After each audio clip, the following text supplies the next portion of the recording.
झारखंड आंदोलन के जनक दिसोम गुरु शिबू सोरेन ने आज दिल्ली में सर गंगा राम अस्पताल में अंतिम सांसें ली और उनके निधन से झारखंड के एक युग का अंत हो गया। मानसून सत्र अनिश्चितकालीन के लिए स्थगित कर दिया गया है। बातचीत करने के लिए मेरे साथ झारखंड विधानसभा के अध्यक्ष रविंद्रनाथ महतो हैं। सर, ये जो मर्माहत खबर मिली, आप चूँकि उनके साथी रहे आंदोलन के, सबसे पहली तस्वीर आपके जहन में क्या आई? देखिए, हमको तो हम लोग गुरुजी से काफ़ी लंबे समय से जुड़े हुए हैं और जब झारखंड अलग प्रांत का आवाज़ बुलंद हो रहा था और इनके पूर्व महाजनी आंदोलन के विरोध में भी और कुछ कुछ सामाजिक और स्थानीय रूप से समाज के अंदर में कुरीति थी, इन तमाम विषयों के विरोध में गुरुजी सच्चार रूप से आंदोलन करते थे इन तमाम चीज़ों के विरोध में। और हम लोग उसी समय से उनके पीछे हो लिए थे और मैं ये कह सकता हूँ कि दबे कुचले, असहाय, निपीड़ित, गरीब, दलित आदमियों का जो मसीहा के रूप में हमारे गुरुजी थे, एक युग पुरुष के रूप में आज हमारे बीच नहीं रहे। इसका जो दुख है, इसका जो शून्यता है, हम समझ रहे हैं 3.5 करोड़ झारखंड वासी के साथ साथ देश के अन्यत्र भाग में जहां गुरुजी के अनुयायी लोग आज भी हैं, सारे लोग मर्माहत हैं।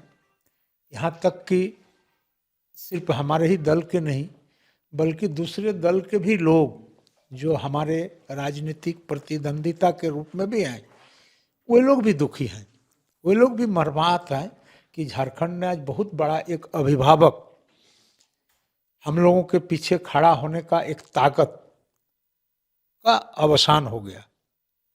कैसे याद रखा जाना चाहिए गुरुजी को? आप एक साथी के तौर पे, एक नेता के तौर पे उनको देखते रहे, भाषण सुनते रहे। गुरुजी को जब लोग याद करें तो कैसे याद रखें? जिस चेतना का जन्म गुरुजी इन झारखंड वासियों के जहन में डाले हैं, जिस चेतनाओं के चलते लोग आज अपने आप को कह रहे हैं कि हम झारखंडी हैं, उन्होंने अपना पहचान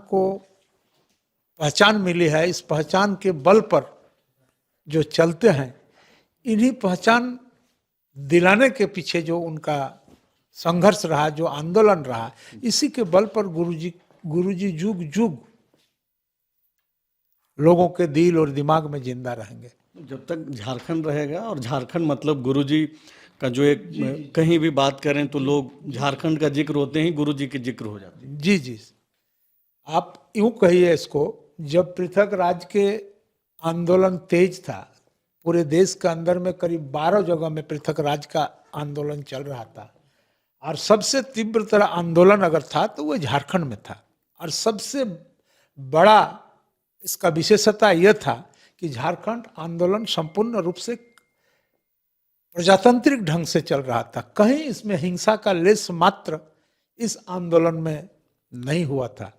इस तरह से इस आंदोलन को नियंत्रण करने का जो नेतृत्व हमारे गुरुजी निभाए हैं, मैं समझता हूं इसके लिए झारखंड वासी, देशवासी कोई नहीं भूलेंगे। और झारखंड राज्य अलग होने के साथ साथ छत्तीसगढ़ भी हुआ और उत्तराखंड भी हुआ, बाद में और सारा राज्य बना। इसलिए अलग राज्य बनाने का जो मार्ग हमारा देश में प्रशस्त करने का जो काम हमारे आदरणीय वीर दिसोम गुरु शिबू सोरेन जी ने किया था, इसलिए देशवासी भी इनको याद रखेंगे।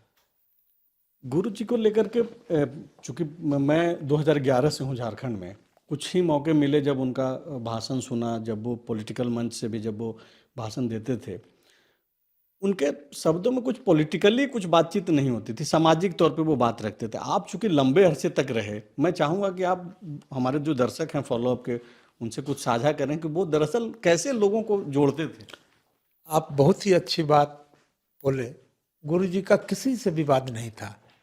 झारखंड में रहने वाले तमाम लोग, आदिवासी, मूलवासी, व्यवसायी, नौकरीजीवी, जितने सारे लोग हो, उद्योगपति, किन्हीं से लड़ाई नहीं था। उनका सिर्फ एक बात पर विवाद था कि झारखंड में रहना है तो जय झारखंड बोलना है। इसका मतलब आप अगर झारखंड राज्य को अगर अंगीकार करते हैं, अगर स्वीकार करते हैं, चाहे किसी भी विचारधारा से आप जुड़े क्यों ना हो, हमको कोई आपसे विवाद नहीं है। अगर झारखंड में रहना है तो झारखंड का नाम लेना ही है, इतना ही तो उनका बात था। और हम समझते हैं कि सेपरेट स्टेट के नाम से सारे लोग, भले ही बाद के कालखंड में नाम को लेकर के इधर थोड़ा बहुत विवाद उत्पन्न हुआ था, लेकिन अंततोगत्वा सारे लोगों ने इस विषय को मान लिया कि ये राज्य झारखंड राज्य के रूप से ही परिचित होगा। और जब झारखंड राज्य को जिन्होंने मान लिया, फिर गुरुजी का वहाँ किन्हीं से कोई विवाद नहीं है, इसलिए उनको सर्वमान्य नेता माना जाता है। आप चूंकि उनके बार बार मैं जिक्र कर रहा हूँ कि आप उनके साथी रहे, क्या मन में आपको एक कसक रहा जिस तरीके से आप इनके समकक्ष जो दूसरे नेता हों, चाहे बिहार में लालू प्रसाद यादव जी हों, यूपी में स्वर्गीय मुलायम सिंह यादव या फिर रामविलास पासवान, इन लोगों को जो राष्ट्रीय स्तर पे जो मौके मिले जनता को सेवा करने के लिए, तब जबकि इन लोगों को कहा जाता है कि ये लोग आंदोलन के से निकले ये नेता।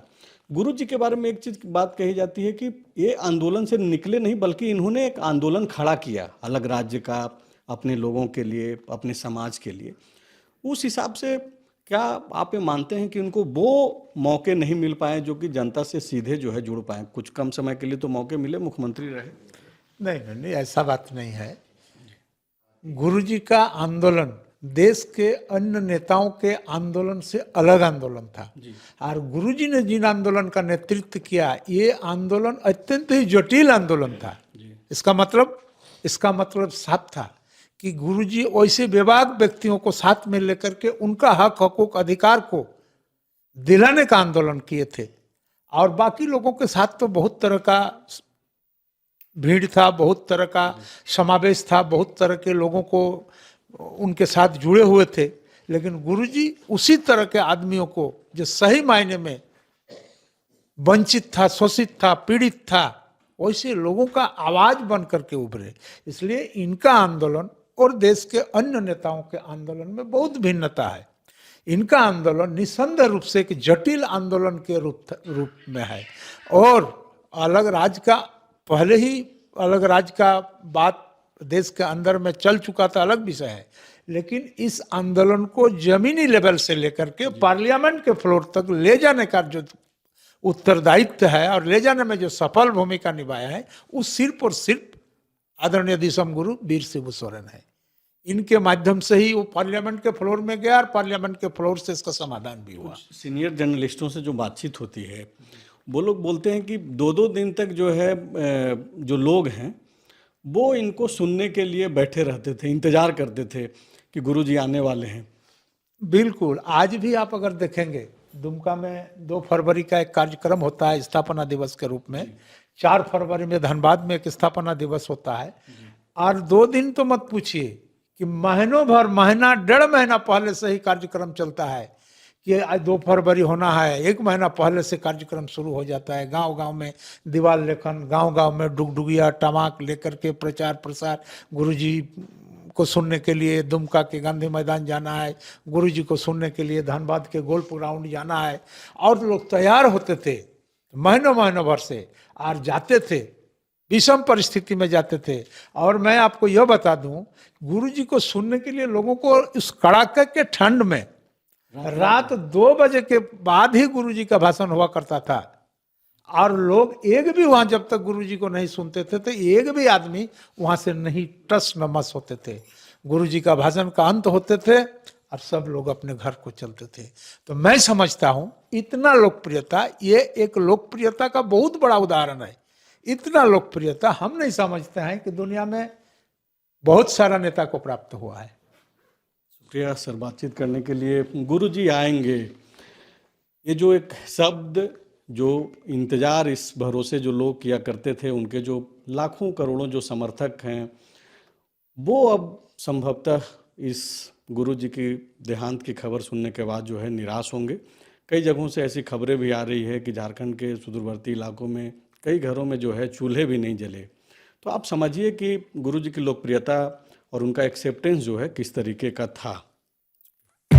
जहां 27 वर्षों के सफर में 17,000 से भी अधिक छात्रों ने डॉक्टर एवं इंजीनियर बनकर भरे सफलता की ऊंची उड़ान। जहां साधारण छात्र भी झारखंड टॉपर्स बनकर बना रहे इतिहास। दूरदर्शी शिक्षाविद श्री विपिन सिंह के मार्गदर्शन में मेडिकल एवं इंजीनियरिंग के लाखों छात्रों के लिए आशा की किरण के रूप में गोल नेशंस लीडिंग इंस्टीट्यूट। सरकारी परीक्षा की तैयारी का सबसे भरोसेमंद नाम NIBM। अच्छा कोचिंग ढूंढ रहे थे तो फिर गूगल में ही बताया कि यहाँ का रेटिंग भी बहुत अच्छा था। पुरुलिया से आए हैं यहाँ पर कोचिंग करने के लिए। IBM के बारे में मेरे एक भैया हैं जो पिछले साल ही बैंकिंग यहीं से प्रिपरेशन किए और इस बार IBPS PO में सिलेक्शन लिए। मेरा अभी फाइनल सिलेक्शन हुआ है RRB PO में, उत्तर बिहार ग्रामीण बैंक में। मेरा फाइनल सिलेक्शन RRB PO में हुआ है। IBM, thefollowup.in. Like, share and subscribe. www.thefollowup.in